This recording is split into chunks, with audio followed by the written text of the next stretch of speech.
উপদেষ্টা উপদেষ্টা দু একটা কথা বলে যেত, উনি কেন পলাই গেল? উনি নতুন ক্ষমতায় এসছে, আমাদের কথা শুনবে। উনিও কিন্তু এই কয়েকদিন আগে রাজপথে ছিল। দেখছেন আসিফ মাহমুদ যে সমন্বয়কারী ক্রীড়া মন্ত্রণালয়ের দায়িত্বে রয়েছেন, তিনি কিন্তু দেখছেন তার গাড়িটি পিছন দিকে চলে যাচ্ছেন। আমরা যদি একটু দেখাই, তার গাড়িটি ঘুরিয়ে যাচ্ছেন, সমন্বয়কারী ছিলেন এবং দেখছেন এই মুহূর্তে তার গাড়ি আসিফ স্যারের গাড়ি, আসিফ স্যার দেখছেন আসিফের গাড়ি কিন্তু চলে যাচ্ছে। এই মুহূর্তে সমন্বয়কারী রয়েছেন। কার গাড়ি কার গাড়ি কার গাড়ি কার গাড়ি কার গাড়ি কার গাড়ি কার গাড়ি? এটা উপদেষ্টার গাড়ি, উপদেষ্টার গাড়ি। কি নাম কি? নাহিদ নাহিদ নাহিদ। দেখছেন গাড়ি কিন্তু সরে। কার গাড়ি কার গাড়ি? এটা আসিফ মাহমুদ নাম বলছিল উনি আমাকে, যখন বলছে উপদেষ্টা, উপদেষ্টা, হ্যাঁ উপদেষ্টা, উনি আমাকে নাম্বার দিছে, বলছে আপনারা লিখিত আকারে একটা দেন, আমাদের গাড়িটা সাথ দেন, এতটুকু বলছে। পরে যখন আমরা ওনাকে ছাড়ি নাই, উনি ওনার ইচ্ছা মতো আবার ব্যাক করে চলে গেছে। আসলে কি প্রমাণিত হলো এটা? উনি আমাদের পক্ষে আছে কিনা, পক্ষে আছে কিনা সেটা আমরা কিভাবে বুঝতে পারবো? তাদের সামনে কথা বলার মতো কোনো সাহস নাই, তারা দুর্নীতি করতে করতে কথা বলছে, আমাদের সাথে কথা বলছে যে আপনারা একটা লিখিত আমাদেরকে দেন। আমি আসিফ মাহমুদ বলছিল, আসিফ মাহমুদ উনি বলছে, হ্যাঁ সমন্বয় উপদেষ্টা, উপদেষ্টা উপদেষ্টা আসিফ মাহমুদ নাম হিসাবে বলছে। হ্যাঁ হ্যাঁ, তো উনি বলতেছে যে আপনারা একটা লিখিত দেন। স্যার আমি বলতেছি লিখিত কি? এখানে আমাদের এক দফায় এক দাবি, এখানে লিখিত কি দিব? আমাদের তো কোনো এক্সট্রা কোনো লিখিত কোনো কাজ নাই। আমাদের এখানে কোনো অনেকগুলা দাবি যদি থাকতো তাহলে আমরা লিখিত আকারে পেশ করতাম, এটাই বলছি আমি। হ্যাঁ হ্যাঁ, কথা না বলে কেন চলে গেলেন? উনি ভয়েতে পালাইছে। উনি নিজে যেহেতু এরকম একটা উদ্বোধন ঘটছিল, তাহলে উনি বুঝতে পারে আসলে উদ্বোধনটা কি জিনিস, উনি এই জন্য পালিয়ে গেছে। আপনারা নিরাপত্তা দিয়ে থাকেন এবং আপনারা বলছেন শান্তি শৃঙ্খলা ভাবে করবেন, তাহলে আপনাদের সাথে কথা বলে বিষয়টা তো উনাকে যখন আমরা মিডিয়ার সাথে কথা বলার জন্য ওনাকে আমরা রিকোয়েস্ট করি, তখন উনি পালিয়ে যায়, গাড়ি ব্যাক করে পালিয়ে যায়, এটুকু। এখন আপনাদের পরবর্তী সিদ্ধান্ত কি? পরবর্তী সিদ্ধান্ত আমরা এখানে থাকবো 24 ঘন্টার ভিতরে। যদি আমাদের ডিজি মহোদয় না আসে তাহলে আমরা সব কর্মবিরতি, কেউ আনসার কোনো ডিটি করবে না। বর্তমান সরকারের একজন উপদেষ্টা, সে যখন আপনাদের কোনো সিদ্ধান্ত দিতে পারে না, ডিজি সাহেব কি কোনো সিদ্ধান্ত দিতে পারবে?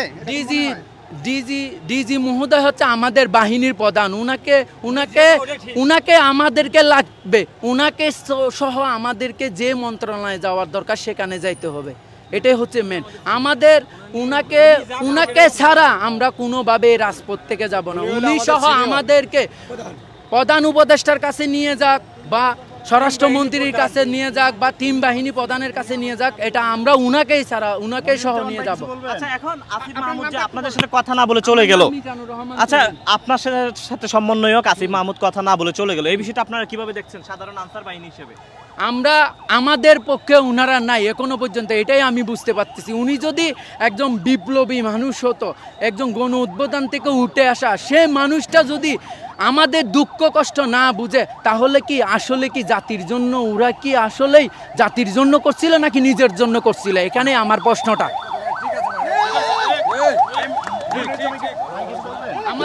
আমাদের শ্রদ্ধেয়, আমরা কষ্ট করি, বহুত কষ্ট করি আমরা।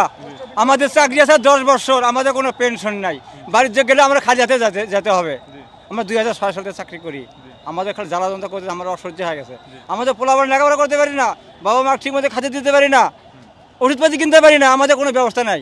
আমাদের অফিসের যেগুলো আছে সম্পূর্ণ চোর, খালি টাকার ভুক্ত। আমার তো অনেক টাকা কাটে রাখছে, আমার কোনো টাকা পয়সা দেয় না। 16,000 টাকা বেতন, আমার কোনো চাকরি, আমাদের কোনো পাই না, আমরা খরচ করে খেতে পারি না, খুব কষ্ট হয় আমাদের। এই যে চাকরি শেষ, আমরা কি করে খাবো বাড়িতে? এখন 8 মাস 9 মাস 10 মাস আমার বাড়িতে বসে থাকা লাগে। মানুষের বাড়িতে কামলা দিয়ে সারা চাকরি করে আবার কামলা দিস কেন? এগুলো কি ঠিক? এসে তো খাওয়া লাগে। আমরা ট্রেনিং করে লোক, আমরা ট্রেনিং করে আসি, আমরা অস্ত্র চালাতে শিখছি। তার কেউ খোঁজ খবর নেয় না। আমাদের এই যে কোটা সংস্কার আন্দোলনে যে আমাদের আনসার সদস্য, অগণিত আনসার সদস্য মারা গেছে, এটার কেউ কোনো খোঁজ খবর নেয় না। কোনো অফিসার কর্মকর্তা, আমাদের আনসার ডিপার্টমেন্টের বলেন, অন্য ডিপার্টমেন্টের বলেন, কেউ কোনো প্রকারের খোঁজ খবর বা সহযোগিতা বা তাদেরকে দেখতে যাওয়ার জন্য যে সান্ত্বনাটুকু এইটুকু দেওয়ার জন্য কেউ আগে আসে নাই। এই হলো আমাদের আনসার ডিপার্টমেন্টের অবস্থা। দেখছেন এই মুহূর্তে কিন্তু আন্দোলন চলছে, বিক্ষোভ চলছে এবং আমরা যদি একটু দেখাই যে আসিফ মাহমুদ ছিলেন যে কোটা আন্দোলন সমন্বয়কারী, এখন কিন্তু উপদেষ্টা হয়েছেন ক্রীড়া মন্ত্রণালয়ে। তার গাড়ির যখন পেয়েছিল তখন তার গাড়িতে ডেকে আনসার সদস্যরা কথা বলার চেষ্টা করছে। এক পর্যায়ে কিন্তু তোপের মুখে পড়ে যখন আনসার সদস্যরা গণমাধ্যম কর্মীদের সাথে কথা বলে আসিফ মাহমুদকে ক্রীড়া মন্ত্রণালয়ে যে দায়িত্বে রয়েছেন সেই গাড়ি কিন্তু এক সময় কিন্তু পিস ফেলে ব্যাক করে পালিয়ে যায়, যেটি কিন্তু আমাদের শুরু থেকেই গণমাধ্যমে দেখিয়েছি। বলেন এটা ওই উপদেষ্টা স্যারের প্রটোকল। আমরা সবাই মিলে আমাদের এই দাবিটা ওনার কাছে তুলে ধরতে চাইছিলাম, কিন্তু উনি আমাদের দাবির কথা শুনে বলছে যে তোমাদের ডিজির সাথে আমি কথা বলবো, এই বলে আমাদের আর কিছু না বলে গাড়ি সাহ করে ব্যাক দিছে। পিছনে যদি আমাদের কোনো থাকতো হয়তো বা মরেও যেতে পারতো। উনি এইভাবে পলান উনার ঠিক হয়নি। উনি ভালো মন্দ দু একটা কথা বলে যেত, উনি কেন পলাই গেল? উনি নতুন ক্ষমতায় এসছে, আমাদের কথা শুনবে। উনিও কিন্তু এই কয়েকদিন আগে রাজপথে ছিল, আমরাও রাজপথে আছি। আমাদের দুঃখ বোঝার জন্য উনার প্রয়োজন ছিল। উনি ওনার কাছে একটাই দাবি, এভাবে না বলে আমাদের কথা শুনতো, আমাদের প্রাণের দাবি শুনে নিত, শুনে আমাদের যে কোনো একটা সান্ত্বনা দিয়ে যেতে পারতো। উনি কোনো সান্ত্বনা নিয়ে দিয়ে উনি বরাবর গাড়ি ব্যাক ফিরে চলে গেলেন। এই গাড়িটি কার? এই যে প্রটোকলে আসলো কার গাড়ি? এটা উনারই প্রটোকল। এই যে উনাদের এই ছাত্র আন্দোলনে আমাদের আনসার, সাধারণ আনসার সিভিলে ছাত্র হিসেবে এসে আন্দোলন করছে। আমাদের সাধারণ আনসার বুকে রক্ত বিছাইতেছে রাজপথে। আমাদের সাধারণ আনসার মারা গেছে। অনেক ভার্সিটিতে আমাদের সাধারণ আনসার পড়ে এখনো, তারাও আসিফ মাহমুদকে নিয়ে আসছিল এই গাড়ি প্রটোকল দিয়ে নিয়ে আসছিল। জি আসিফ আসিফ স্যারকে এই গাড়ি প্রটোকল দিয়ে নিয়ে আসছিল। আমরা স্যারকে আমাদের দাবিটা বলতেছিলাম, কিন্তু স্যার আমাদের দাবি না শুনেই উনি গাড়ি ব্যাক করে চলে গেল। প্রটোকলের গাড়ি রেখে উনি নিজের গাড়ি ব্যাক করে চলে গেল। এটা স্যার কেমন কাজ করলো? এটা কি স্যার দেশের জন্য করবে না নিজের স্বার্থের জন্য? স্যার কি দেশের জন্য না নিজের স্বার্থের জন্য? আমরা দেশের একটা আনসার বাহিনী, আমরা দেশের প্রতিটা ক্ষেত্রে আমরা দিয়ে যাচ্ছি, সেবা দিয়ে যাচ্ছি। আমরা এমন কোনো সেবা নেই দিচ্ছি না। আমরা সরকারি খাতে, বেসরকারি খাতে, বাংলাদেশের গুরুত্বপূর্ণ জায়গায় আমরা নিজেদের সকল ধরনের জীবনের রিস্ক নিয়ে আমরা সেবা দিয়ে যাচ্ছি। তারপরও ইনি আমাদের কোনো কথা শুনলেন না। এভাবে চলে যাওয়া না ঠিক হয়েছে বলেন? দেখছেন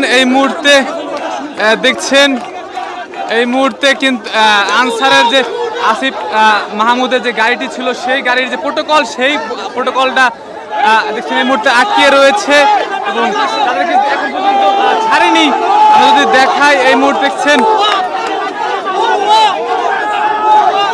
লাইক দিন, সাবস্ক্রাইব করুন, সাথে থাকুন।